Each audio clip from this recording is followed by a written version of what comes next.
Kendall Square without MIT is a place, and Kendall Square with MIT is a destination.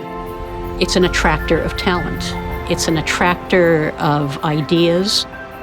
If we have that innovation ecosystem, not only we have a place to move the ideas of our students and faculty into the world, but we also have ways to have that innovation ecosystem, that commercial activity that influences, that benefits society, feed back into MIT. So it's extremely important to me in the 21st century that MIT is surrounded by those companies that are creating the future.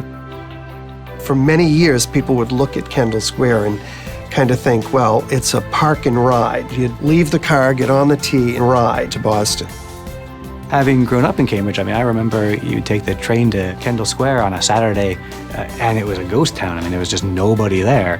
It was just sort of inconceivable that anything could happen there.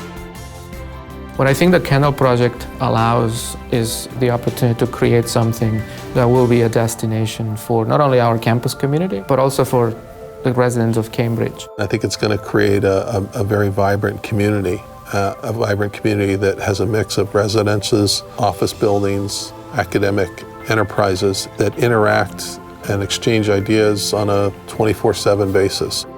What we're trying to do with the Kendall Initiative is really open up the campus by creating the kinds of spaces that really invite people in. By bringing industry close to campus and enabling those collaborations, we are hopefully enhancing the ability of that knowledge that's happening in our labs and classrooms to get out into the real world and actually solve real-world problems.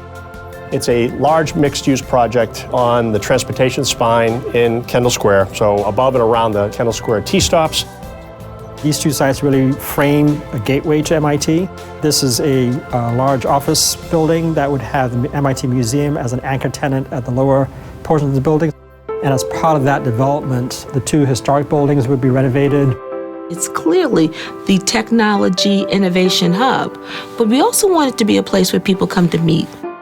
If students are on the campus, can feel it and taste it and touch it, they may think about, maybe this is where I want to go to school, because it becomes a reality, because it's not this walled-off place to them.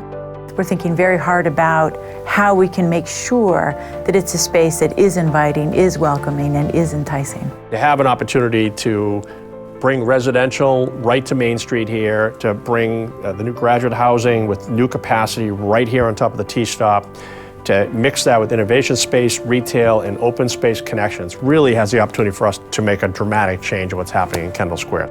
So although there'll be great expansion and growth for the university, there will be housing provided for the community, and there will be amenities in terms of streetscape and sidewalks, and there'll be public open space, which will be available to the public just as if they were part of the MIT community. Residents, business people, developers, MIT, all sat at the table to talk about zoning and planning issues. The main campus was designed to enable collaboration to occur down the hallway in the corridors. And what we're doing today is still fostering those same principles, which is how can we create that interaction to essentially a city scale. It isn't just about the next couple of years, the next 5 years, even the next 20 years. It really is about what's the campus going to feel like, look like in the next 100 years.